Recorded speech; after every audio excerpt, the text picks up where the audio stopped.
Hey there, Independent Scientologists. Discover a new perspective to your bridge by visiting ao-gp.org. Get in session with remote auditing using the theta meter. Are you curious about where you stand? Head on over to ao-gp.org now and take our free personality test. Join the growing group of independent Scientologists today. Hi, and welcome to another Scientology Outside of the Church podcast. This is Season 8, Episode 7. I'm here with Scientologirl. The title of this episode is going to be Remote Viewing, What Happened to Scientology. And when I say that, I mean the Scientology, the subject, not the Scientology, the church. It did happen to the church, but they did that to the subject and put it in ill repute. I'm here with Scientologirl. How are you, Scientologirl? I'm very well, thank you. It's nice to have you back on the show again. Thank you so much. Thank you for being here. Mm-hmm. So we're going to get going. We're going to do a timeline here, and we'll back and forth this, and we'll interject things as we go down the list. This is going to be a multiple part because this is a very long timeline, and I think this is something people in the church should listen to. And understand what is really going on. And you don't know what you don't know. And we're not here to third party you, but you need to have some facts.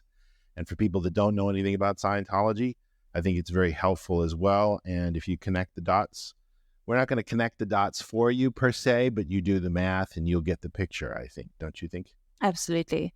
Before we get started though, I just want to clear up some things. First, I have no idea. He gave me like half an hour to get all this stuff. So he's going to be leading. I'm probably going to be asking him questions more than anything else. And secondly, I think it might be a good idea if we do like a little word clearing. So what is remote viewing to start with? Well, remote viewing, for those that don't know, is where a person can leave the body as a spiritual being and go look at something else in the physical universe or another universe and keep the body alive and then come back and report to said masters. So that's kind of like, I guess, maybe astral projection. I don't know if you know that. Yeah, and in Scientology, we call it exteriorization. So right. It's a thing that, something that if a government has this, mm-hmm. There's lots of things that they can do with it. They can spy with it. They can use it for space programs. Mm-hmm. They can they can put things there that weren't necessarily there because they have advanced knowledge. I mean, there's a lot to remote viewing. It's not just going and seeing as a spy. Okay. And then another question is the stuff that we're going to be talking about today. Mm-hmm. How credible is it?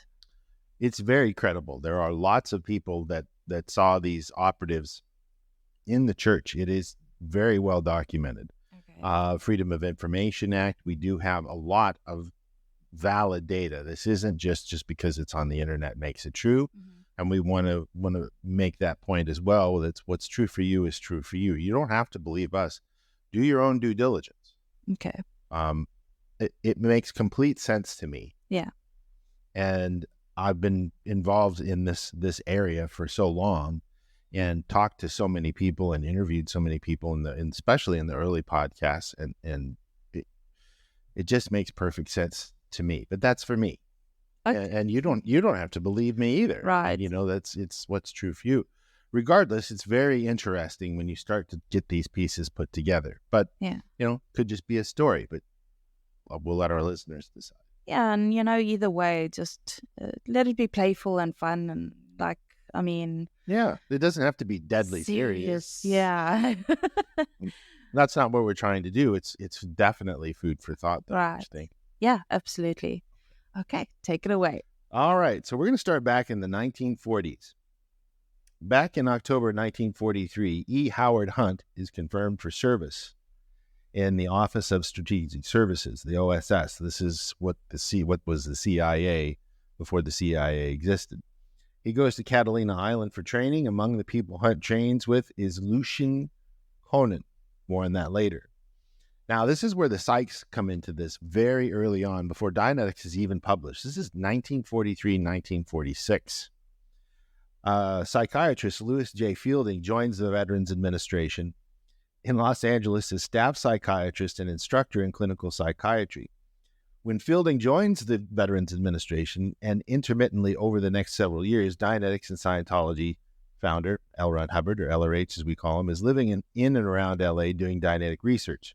He's opened an office in Hollywood, California, is delivering Dianetic processing to people. This is 1946. Dianetics was published in 1950. When there, he's associated with the Los Angeles Veterans Administration. Now note, Fielding later will be integral to incidents involving CIA's E. Howard Hunt, Daniel Ellsberg, Lucian Conan, the Pentagon Papers, and, get this, if you're a kid from the late 60s, mid-60s, and the Watergate scandal that happened in the 70s when we were kids, at the very time that the CIA is secretly setting up its remote viewing program, which we'll get to as we go out through this, using highly trained Scientologists. Okay, that comes up in 1971-72. In the 18th of September 1947, the National Security Act of 1947 establishes the CIA. Robert Comer is in the CIA at its inception. Comer will become a close associate of Daniel Ellsberg at RAND, which is a research place that they do, well, black ops, and will be with Ellsberg in Vietnam. Note, this is, 15, 20 years before Vietnam gets started. 47, 18 September, the National Security Act establishes the CIA, like I said. 15 October, a letter purportedly from L. Ron Hubbard dated 15 October 1947 ends up in Veterans Administration files. But this is one of these ones that bounces around the internet a lot, where people say, and this is what this letter says, that this is the interesting part, where the staff psychiatrist says that the subject of the letter is Hubbard pleading with the Veterans Administration for psychiatric help. Yeah, I've seen that. Yeah. And note, the letter never surfaces until decades later, and then only as a copy several generations removed, making its authenticity impossible to prove or disprove. Now, I want to stop here for a minute, because one of the things that people that do investigations into what happened to Scientology find is that all of Hubbard's school records have vanished. They're not there. And if there are any, they're bad grades. And I find that very interesting, that as early on as possible, they're trying to discredit him on things. Now, we'll find out more about this later, but why would that happen? It's obvious he's a very literate individual, given the things that he's written and the things that he's said in lectures and things like that. You couldn't be illiterate. I mean, how? Yeah. Even if hypothetically he was a quote unquote scam artist, which obviously he's not, but even if he was, he has managed as some illiterate dude who got terrible grades to fool so many people, like literally like thousands, hundreds of thousands, if not millions. I mean, Yeah. there's been millions of copies of Dianetics sold, and it's so simple, anybody can do it. And people like Quentin go clear on just doing what the book says. Yeah. The math ain't math. Right. The math ain't mathin', as Quentin would say. That's right. So this brings us up to, this is when the first discrediting in sort of rear view mirrors happens, as early as 1947, when they're saying that he wanted psychiatric help when he was trying to leave the Navy. So June 1948, with CIA Liaison for Administration and Supply, a separate clandestine organization called Office of Policy Coordination, or OPC, is created. On CIA orders, E. Howard Hunt reports to Washington, D.C. to begin service in the Office of Policy Coordination. Okay, Howard Hunt comes up a lot in the timeline of Scientology on the dark side. 1949, July, CIA's head of scientific intelligence goes to Western Europe to learn Soviet techniques in mind control and interrogation, including use of LSD. That's interesting. Even in 1949, okay? And instead of saying Mr. Hubbard, I'm just going to say LRH. This is L. Ron Hubbard.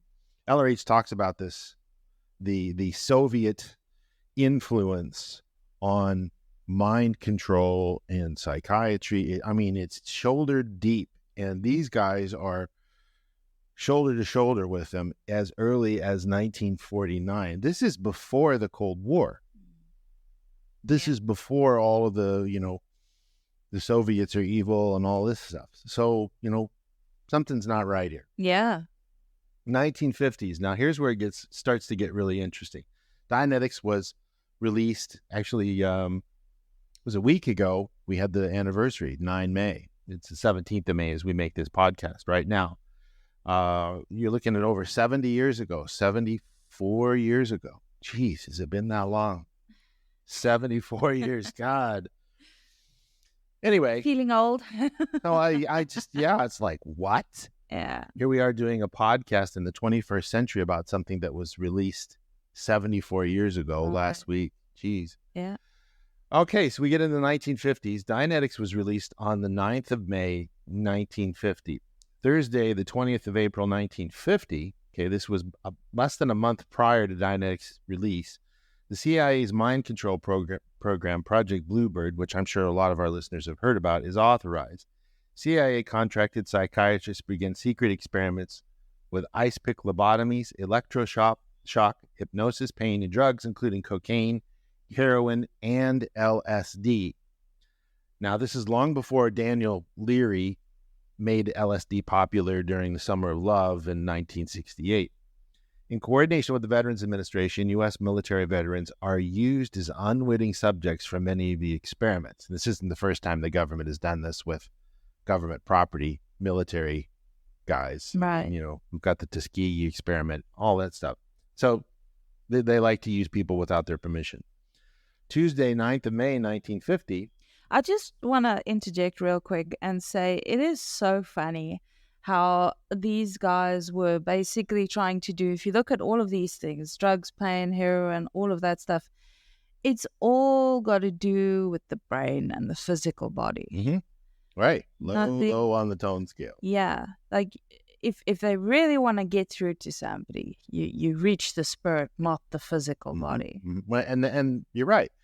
That's a very strong indication of where these guys operate from. Yeah. They don't see themselves as spiritual beings. They see they see people as animals. Yeah. Absolutely. Obviously. And that's a very good point to make. The only thing I can think of is that they tried to, anybody, including us, clears and OTs, we also get, when there's out body rudiments. Yeah, the body affects you. Yeah. So I'm assuming that that's probably where they tried to that's the end. Get people. Yeah. Mm-hmm. They saw that people are at the thetans or spiritual beings, whatever, are at their weakest when their body rhythms are out. Right, under physical present time stress and duress. Yeah, absolutely. And this flies right into the teeth of why Dianetics works and what engrams are. Yeah. Pain and unconsciousness. Yeah. Interestingly enough. So on Tuesday, 9 May 1950, Dianetics is released. LRH decries hypnosis and describes techniques for safely accessing in the mind the contents of incidents involving unconsciousness, hypnosis, drugs, and pain. It becomes a bestseller. The complete antithesis of what these guys were doing a month earlier on the 20th of April, 1950. Yeah. Things that make you go, Mm-hmm. Saturday, 27th May, 1950. Now, this is really interesting here. Less than, 9 May, 27 May, you're looking at just less than 3 weeks later, the Office of Naval Intelligence in Washington, D.C. sends an officer to put LRH into civilian service in the government to continue his researches on the mind. They wasted no time. Does LRH ever say that this happened? Yeah, he mentions it on the briefing course. He has? Yeah. Wow. He says, in the government to continue his researches, and LRH says no. The officers say that if he refuses, he'll be ordered back to active duty since his naval commission had not been terminated. LRH takes advantage of a letter of permission he has from the Secretary of the Navy to resign his commission, thereby putting Dianetics and Scientology out of the reach and control of the U.S. government. And is it any wonder why there's such an outcry towards Scientology? Now, okay, I will agree that there are some abuses going on in the corporate church, etc. But the actual subject gets so much hate, and the author, Right. well, not the author, the creator, L. Ron Hubbard. Researcher. The researcher. You know, obviously, there's something to this. Yeah, I mean, that's why what I was saying in the beginning is if you just look at it, it's undeniable, undeniable that why in the world would a government that wants to control and observe everything that everybody is doing and is so paranoid because of their own contra-survival acts upon their citizens, why in the world would they want something like Dianetics and Scientology there? I mean, if we don't help people. Right. We're not even getting into, Klaus Schwab and the New World Order and you'll own nothing and be happy. They don't want this kind of thing going on. They don't want critical, free beings that can think for themselves. So something had to be done about this. But you do the math, listeners. And, I've thought about something because I like Buddhism, and I also like meditation, as you know. And I was just comparing the two one day, and I was like, why are there so many mental health advocates, even psychologists, even big pharma? Well, maybe not big pharma, but in cooperation with. They all say, if you can do some meditation, it really helps. Versus, with Scientology, nobody's recommending Scientology. Right. Why is that? So I was like, well, I mean, I know for a fact that meditation does work, and I also know for a fact that Scientology does work. I think the difference is that meditation makes you okay with just being, whereas Scientology makes you more powerful. And if you are powerful, you are a threat. That's right. To these establishments. That's right. Meditation might make you better, but it's not letting you go further than just yourself and being at peace with yourself. And, maybe, some charity work here and there or whatever. But when it comes to actually really fighting back and kicking up against the system and raising your awareness towards all these negative, real things, that's where Scientology comes in, and they do not want that. Right. It's a competition. Yeah. Well, you don't want people who are aware. Yeah. That's really what it comes down to. So that brings us to September 1950. As the CIA, cat's blocking my monitor. As the CIA's Project Bluebird expands, the CIA contracted psychiatrists' experimental purposes and activities include inducing amnesia, inserting hypnotic access codes in subjects' minds, controlling behavior from remote transmitters with brain electrodes, administering LSD to children, and using electroshock to erase memories. This is September 1950.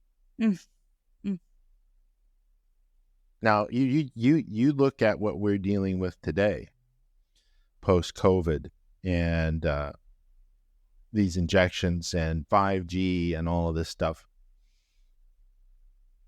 Sounds familiar, doesn't it? Yeah. I mean, what people are saying, testing. Like it's just either more covert or quote unquote more humane. The apparency of being.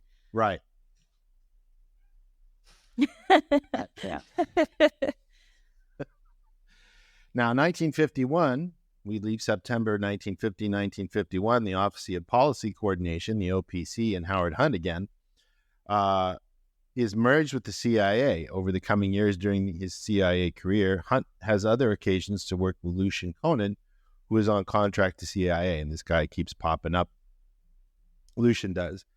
January 1951, LRH introduces the theta mess theory, stating that thought, you're gonna want to comment on this, that thought, theta, is separate from the physical universe, matter, energy, space, and time, which we lovingly call MEST as an acronym. That theta can operate in and with matter, energy, space, and time, and that theta can consider itself integrated with MEST if it so considers it. This is all part of the Dianetics and Scientology axioms. And that theta can consider itself to be MEST. Now, this is why auditing works early on, is that the thetan has gotten themselves to believe they are the matter, energy, space, and time instead of a spiritual being. And this, and you can see how these activities these guys are working on just stick people in their bodies even more. But that creative thought and perception reside in theta, not in the physical universe or matter, energy, space, and time. This is January 1951. This is important. Don't lose it here. Monday, 25 June 1951, LRH exposes a carefully guarded secret of certain military and intelligence organizations. In a new book, Science of Survival, LRH says it required Dianetic processing to uncover pain, drug, and hypnosis. Otherwise, pain, drug, or hypnosis, or what we call PDHing, because we love acronyms, was out of sight, unsuspected, and unknown. LRH denounces it and says it's being used as a vicious war weapon that may be of considerably more use in conquering a society than the atom bomb. So that's a lot to unpack there. Note, it's not until decades later that the CIA's pain drug hypnosis experimentation during this period begins to be investigated and reported by Congress. By that time, the CIA's Richard Helms and Sidney Gottlieb and others will have destroyed many of the CIA records of such activities. The first thing you do is get rid of the evidence. And this we move forward into January 1973 from June 25th of 1951. So if you got a means to uncover somebody committing crimes of an incredible scale on an individual with pain, drug, and hypnosis, might you be a threat? Yeah. Absolutely. No. So that brings us to 20 August 1951, a little later than a year after Dianetics has been released.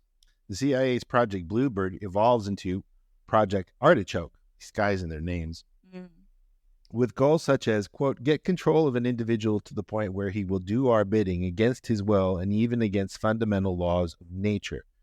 Now, this is where the concept of a Manchurian candidate comes in. This is important because about 10 years later, John Kennedy is assassinated. Okay. Malcolm X, Martin Luther King. This will all come forward in about 10 years. So it took them about 10 years to get these guys.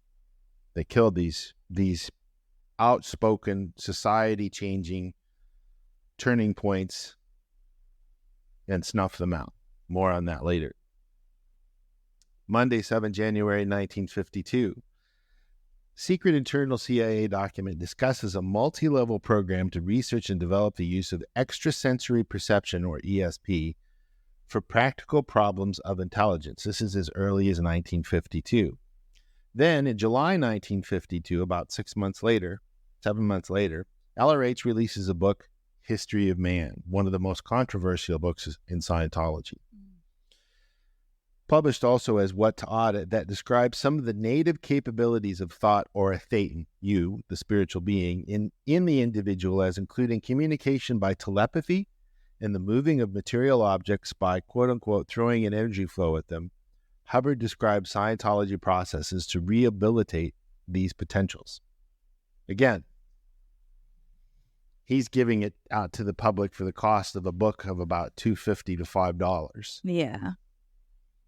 Might you want to shut somebody like that up? Yeah, exactly. Just maybe. And okay, I know I talk about TikTok a lot because I really am in favor of the app, but rather I'm in favor of freedom of speech and of the community setting that TikTok really has. Mm-hmm.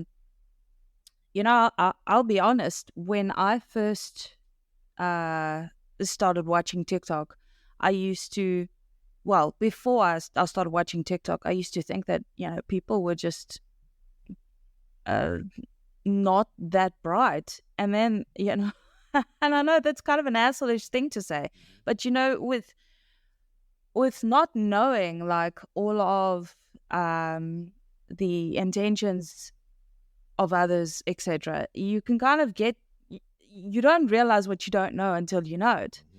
So my point is that TikTok is a platform that really embraces community and freedom of speech, etc.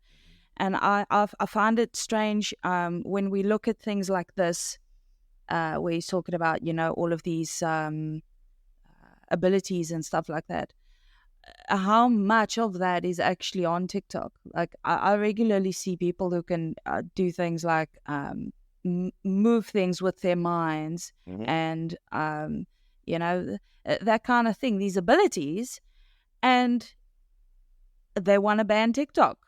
So is it just the same thing perpetuating itself? Because I tell you, if more people believe that they can do this, that is the first step. Because I believe your beliefs are powerful, and I'm not talking. I'm literally talking about postulates, which are self-created truths. Yeah. If something is a self-created truth, if people can know for a fact that they can do X, Y, Z, that's powerful. Right. And I think we stand as a threat as Scientologists, independent or not, because people know that most of us are pretty successful, and there's a reason why. Because Scientology really gives you the tools. It literally hands you that information. And the nattering about it, look, I don't know what goes on in the church, whatever, but I know what I've seen in the books, in the courses, in my own auditing, in my own success in life, in my own beliefs. It's just been night and day. Night and day. And I wish I could impart that to everybody. Like, just if you have doubts, don't have doubts. Just do it. Yeah. It takes you out from under suppression. Yeah, absolutely. It allows you to blossom as a being. If you apply it and you read it and you go, wow, this is true. This is working for me. And we're not saying it's the only way to do things, but it is a very workable way, and that's what he says. It is a workable technology. Yeah. And that's the important part. So if you didn't want people to have those abilities, well, you'll see how this unfolds. This gets really, really interesting as we go on. I just want to add to that as well, and say that, looking at this stuff that we're reading now, one could easily see how these victims, you could look at it in two ways. You could see these victims of all these bad things that the CIA are doing to them, or you can look at it and be like, you know what, these people, humans, thetans, we are all so powerful, and they have to find ways to suppress us. Right. And I wish more people knew how powerful they were. Infinitely capable. That's why they took this out. Exactly. I mean, yeah, okay, we have a body and stuff, but in here, even over here, even against the fundamental laws of nature, it's just mind-blowing. Yeah. And like Hubbard says, the only way you can control somebody is by lying. Absolutely. And that gets spun on the internet, that they were like, he's lying to people. Yeah. And they don't look at the bigger picture and go, is anybody else doing that to you? Is that why you watch television programs? Yeah. And it's interesting to note that TV started to make its way on the scene in the very early 1950s with programming, right around the time that we're talking about now. Yeah. Isn't that interesting? Yeah. Programming. And let's not even get started on the music industry. Yeah. Shit. Yeah. Can I say shit? Well, yeah, you can. Right. What modern day, what we're looking at now, and you look at what was going on then, and you go, oh, okay, so it's just an exponentially increased because there's so many channels for people to get information or disinformation on, depending on your viewpoint. Yeah. So we're going to get back to the timeline here. We left off of July 1952, Wednesday, the 6th of August, 1952. Alexander Puerich delivers a lecture called On the Possible Usefulness of Extrasensory Perception in Psychological Warfare to a Pentagon conference. Now, these are all cited incidents. On the possible usefulness of extrasensory perception in psychological warfare becomes a decades-long intelligence agenda for the Cold War. December 1952, George Hunter White, on loan to CIA from the Federal Narcotics Bureau. Just listen to these components of this. From the Federal Narcotics Bureau, begins administering LSD to unwitting U.S. citizens at a CIA quote-unquote safe house in Greenwich Village, New York. Cited, okay? Part of the Freedom of Information Act. LRH, December 1952, my grandfather's voice in there.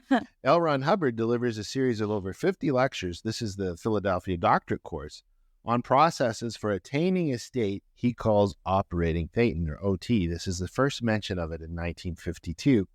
Described as a being stably exterior from the body and able to perceive, communicate, and operate in the physical universe without reliance on the sense channels or mechanics of a body.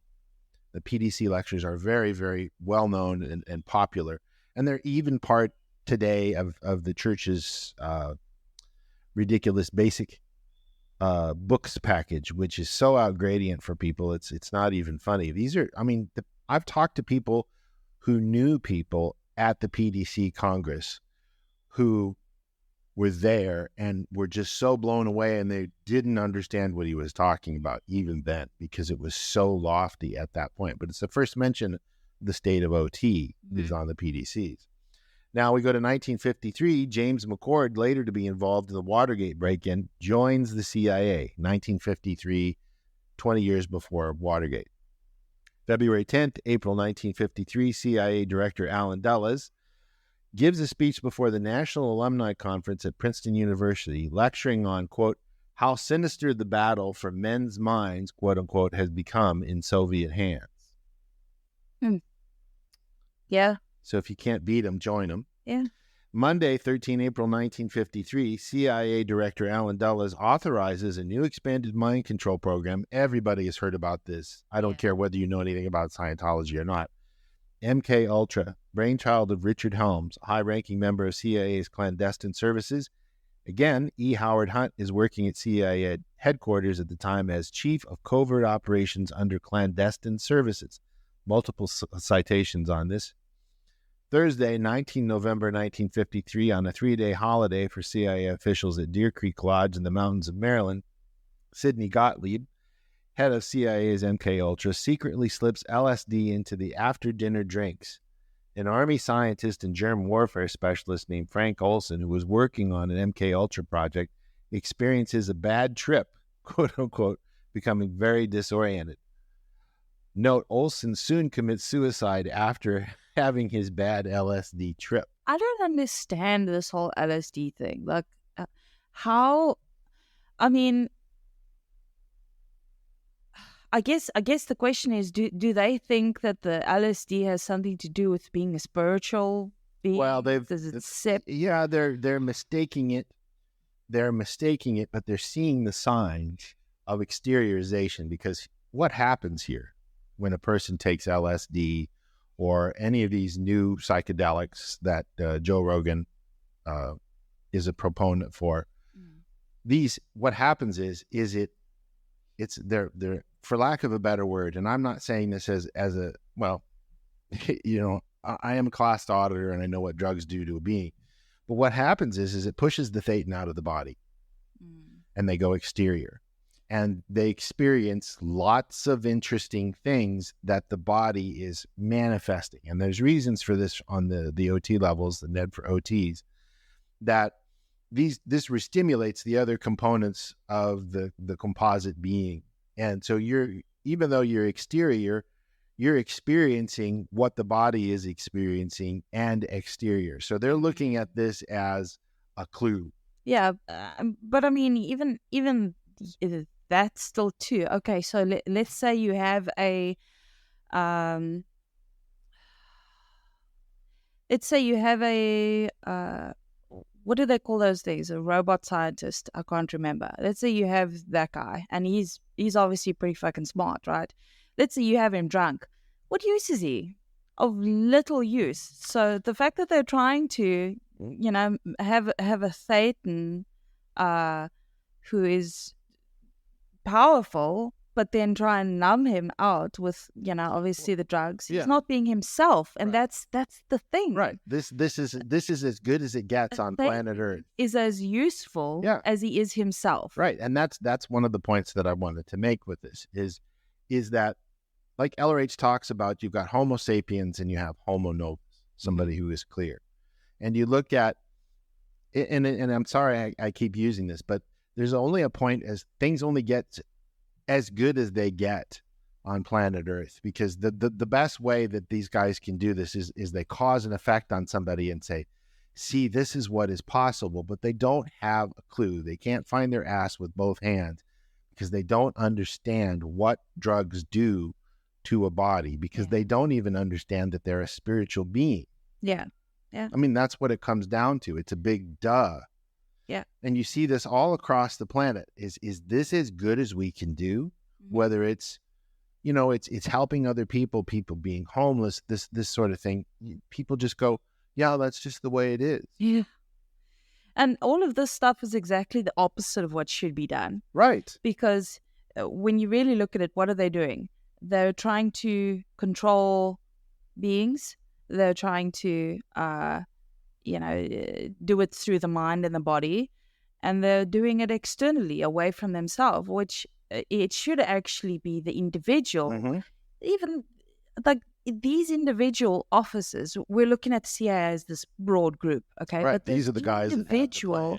Those individual people, Tom, Barry, Jack, whoever the hell, they need to look and see what it actually is in order to, actually experience happiness and play a good game and all of that stuff. You just got to figure you out. Right. And that's all it is. And LRH was here on the scene. But people can't confront that. Right. He had the IQ to actually present this to people. And instead of working with it or anything, because they're criminal minds in the first place, which is why they have low IQs, they think that it's okay to just go ahead and steal it. Mm-hmm. This is where we're at in this, and this is where this is headed. So here we go. Now it starts to get even more interesting. In round about July 1955, George Hunter White moved his CIA safe house where they were drugging people, equipped with one-way mirrors and surveillance gadgets, to San Francisco under the banner of MK Ultra with Sidney Gottlieb. The code name is Operation Midnight Climax. Again, these guys and their titles. He hires prostitute addicts who lure men from bars to the safe house after their drinks have been spiked with LSD. White films the events. The purpose of these quote-unquote national security brothels is to enable CIA to experiment with the act of lovemaking for extracting information from men. But here's the thing. It's not just lovemaking, but it's also alcohol, and it's also LSD. Like, it's just ridiculous. Like, right. Who in their right minds, pun intended, are they saying that that LSD basically makes people more truthful, or sex with women makes people more truthful? Because let me tell you, I'm a woman and I've had sex, and men will tell you whatever the fuck you want to hear. Right. I'm just saying. Right. Well, I mean, you look at this and you go, wow, now that's an interesting cocktail. Yeah. Pun intended. Yeah. It just blows my mind that this is as good as they've got. Yeah.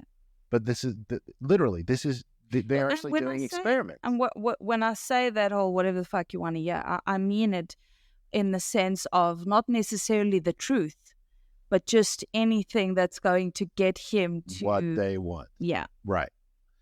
So how in the world could anything good come of this? Well, at least from my standpoint, and very likely yours, it can't. Yeah. Factions of the U.S. government are making efforts to, quote-unquote, seize Scientology in the United States. This is 5 years and 2 months after Dianetics is released, because they see they are a threat. Hubbard is a threat to what they're trying to do, which is the opposite direction of what Scientology, the subject, was trying to do, which was emancipate the spiritual being. Yeah. And not just that, but they're using, not that LRH needed the information for anything, but they're using all these things, hypnotism, LSD, sex with women, whatever, this manipulative shit. Mm-hmm. And LRH is just doing it because he's able to extract people's deepest, darkest secrets just because they want to free themselves. And that's completely sober. Yeah. And it works. And it works. And LRH doesn't use that. I have not, maybe I'm living under a rock, but I've never heard of an auditor going rogue and telling somebody else's shit, even when they've like left. Yeah. So I mean, you're dealing with two totally different types of characters here. Yeah. Now, 15 August 1955, staff of CIA Director Alan Dulles completes a report on communist brainwashing. Now, this is when the Red Scare and all this stuff is getting to a fever pitch in the United States. So they have to do something in order to cover up that they are actually in agreement with what the Russians are doing. And well, that's a great way to misdirect it is, you know, are you a communist? Are you a communist? Blacklisting actors, blacklisting writers. All of this stuff was going on at the same time, which I find really, really interesting. January 1957, 2nd of January, the Church of Scientology of California, the senior church, is granted tax exemption from the Internal Revenue Service. July 1957, the CIA has a file number 156409 on L. Ron Hubbard and his organizations. Didn't take them long. January 1958, LRH introduces the American Blue E-meter, a transistorized improvement over earlier prototypes to be used as an aid for Scientology practitioners. Newer Scientology technology begins to require the use of a meter as a guide to the use of processes toward the attainment of operating Thetan.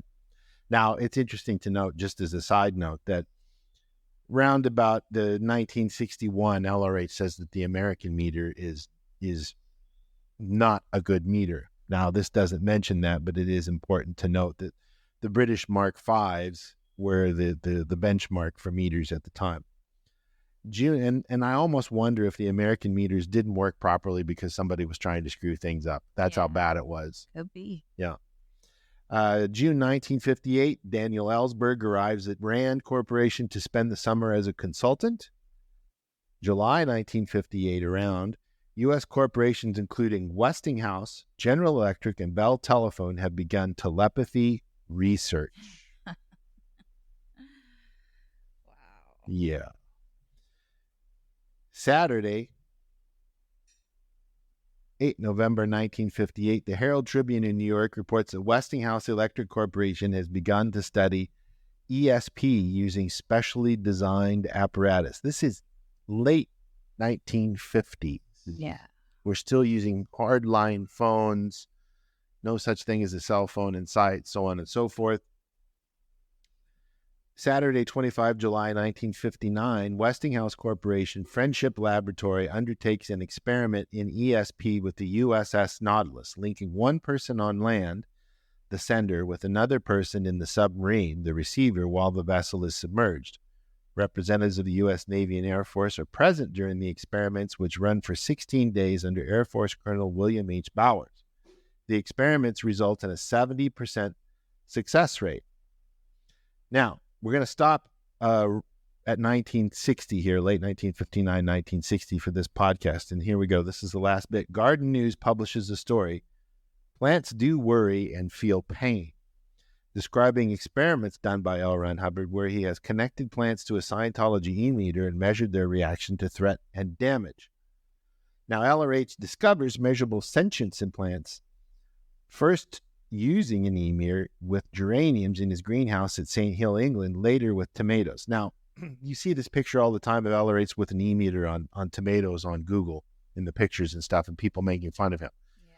Just last month, it was published and verified that plants were sentient beings and could see, hear, and feel Of course they can. It's quite obvious. If it, it's not static. It's not solid like a desk or whatever. It's just another type. It's another life form. Yeah. Of course, it's going to have an experience. Yeah. It's ridiculous for me. And they said trees and plants can see. They can detect color. They can see you. Okay. This was published. This was something they let out. They're not keeping us in the dark. And here we have L. Ron Hubbard, 18 December 1959. Okay. Now that's what, less 10 years. That's 64 years ago. It's just incredible to me that, and people say, oh, he's a quack. Yeah. As long as it comes from someplace else, it's okay. Yeah. Because they don't want to grant him any beingness at all. And this just blows my mind that this happened. So any parting comments on part one of this that was so far? Yeah. So I just want to say, if at any point if at this point you're starting to feel a little overwhelmed with the amount of, counter intention towards mankind and you as part of mankind, I would say that just remember that too many veers create a stop. That's literally LRH's words. And the reason why I'm mentioning that is because they are trying to go the long way around it, and they are trying to discover and control people. But the truth of it all is that if you are being yourself, and if you are, they want to harness this energy of telepathy and all these abilities, etc., aside from the control of people. So they're doing it the long way around. They're doing it on a via, and that via is trying to, make people go out ethics, or make people go into agreement, or I don't know what kind of, studies they're doing. But at the end of the day, the only way you can really do it is by being an ethical being. That is the only way that you restore your power, is through your own ethics and your own integrity. And anything else is a lie. And it is that way because we are basically good beings. And Scientology has the answers to make you even more ethical than you currently are. Mm-hmm. And if your goal is to have special abilities, well, we're not promising that, but Scientology is the only way that you're going to get there. That's right. And it's interesting. It's very interesting to note that to the degree that you foul up a being is to the degree that you can sell them lots of other things and in the process control. Yeah, because they go into agreement. They get PTS to you, right, etc., etc. Right, because a Thetan can be anything, and they know that, and they use it against you. So moral of the story, while we might not be able to control these big corporations and all of that, you can control yourself. That's right. And do not, just keep to the code of honor, and keep yourself powerful. Mm-hmm. So for Scientologirl and myself, this is the end of part one of this topic, and we'll try and do another podcast in the next couple of days, if not sooner. We really appreciate you listening. So for Scientologirl and myself, namaste, and we love you. What a great podcast. Bye-bye.